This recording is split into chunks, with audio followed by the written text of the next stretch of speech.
L'arrestation, samedi 24 août, du cofondateur de Telegram, Pavel Durov, est un sujet sensible.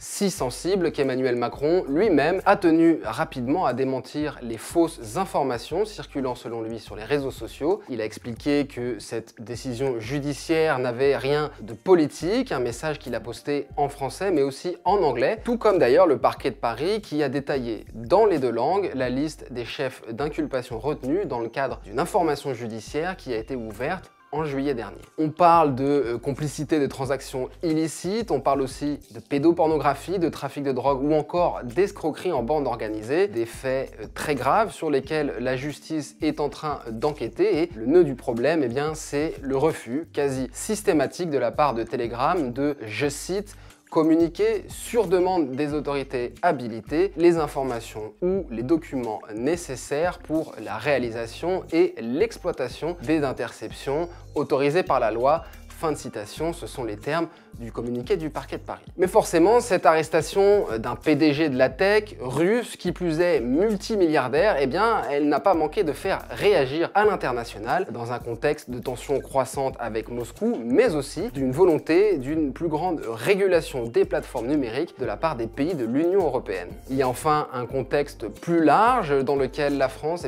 cherche à marquer sa position face à l'influence croissante de la Russie dans le cyberespace. Et en fait, en ciblant Pavel Durov, Paris pourrait vouloir envoyer un signal fort à Moscou pour souligner son engagement à se protéger contre toute tentative d'ingérence étrangère, qu'elle soit directe ou alors à travers des plateformes numériques comme Telegram. Tout cela n'aurait pu aussi n'être qu'un épisode de plus dans le bras de fer entre les gouvernements, les pouvoirs publics d'un côté et de l'autre les dirigeants des grandes plateformes du numérique, toujours autour de la question lancinante de la modération des contenus et de la collaboration avec les autorités, à ceci près qu'un parfum de mystère flotte autour de l'application de messagerie privée cofondée en 2013 par les frères Pavel et Nikolai Durov. C'est qu'en réalité, la personnalité singulière de son cofondateur ajoute à cette complexité. En Russie, tout le monde connaît le natif de Saint-Pétersbourg qui a créé le réseau social Vkontakte, le Facebook russe, très populaire dans les pays de l'ex-Union soviétique au tournant des années 2010.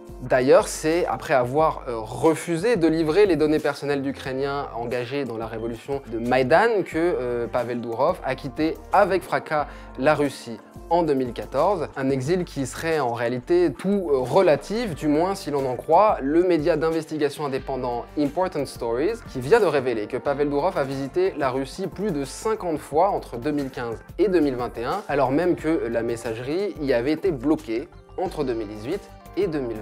Pour rappel, Telegram a été conçu dès ses débuts pour être une forteresse de la vie privée numérique. L'application s'appuie sur une architecture décentralisée qui rend presque impossible l'accès aux données des utilisateurs, notamment pour les gouvernements. Et c'est précisément ce qui a valu à Durov et lui vaut encore l'hostilité de nombreux États, mais aussi la loyauté de ses 900 millions d'utilisateurs revendiqués à travers le monde. Et puis pendant toutes ces années, le chef d'entreprise libertarien, finalement installé à Dubaï, a aussi décroché la nationalité de plusieurs pays, et notamment en France, il y a 3 ans, à travers une procédure exceptionnelle réservée aux étrangers émérites. Un an plus tard, il a même francisé son nom en Paul Durov. Une relation qui semble même s'être établie dans les plus hautes sphères de l'État. Dans un article publié en exclusivité en français par l'Opinion, le Wall Street Journal affirme ainsi qu'Emmanuel Macron aurait même déjeuné avec l'entrepreneur russe en 2018 afin de lui proposer d'installer le siège de son entreprise à Paris. Toujours selon le journal américain, des espions français se seraient alliés 1 an auparavant à leurs homologues émiratis afin de pirater le téléphone de Pavel Durov dans le cadre d'une opération baptisée Purple Music. Alors il faut se souvenir, c'est l'époque du premier mandat présidentiel d'Emmanuel Macron. La messagerie ne revendique alors que 100 millions d'utilisateurs mensuels, mais elle est déjà l'appli au cœur du pouvoir, comme le titrait à sa une l'Opinion. Le président, ses conseillers, les ministres et les députés en étaient déjà tous addicts et l'utilisation de Telegram s'est depuis encore plus démocratisée au sein de la classe politique et c'est tout le paradoxe derrière cette affaire. Prisée au plus haut sommet de l'État en France, la plateforme est également incontournable en Russie, encore plus depuis l'invasion à grande échelle de l'Ukraine en 2022. Les rares médias d'opposition qui existaient encore ont tous été définitivement réduits au silence, si bien que c'est sur les canaux de Telegram que de nombreux Russes cherchent désormais une information factuelle et vérifiée. Ainsi, une poignée de blogueurs militaires et nationalistes y échangent très régulièrement des nouvelles du front et en discutent ouvertement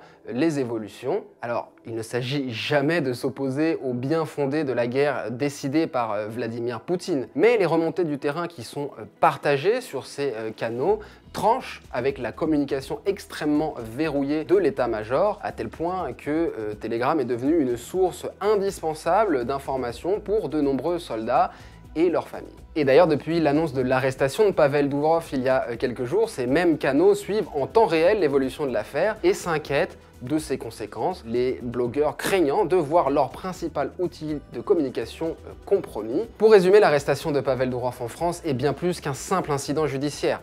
Elle s'inscrit dans un jeu géopolitique complexe où se mêlent enjeux de sécurité et rivalité internationale sur fond de nouvelle guerre froide.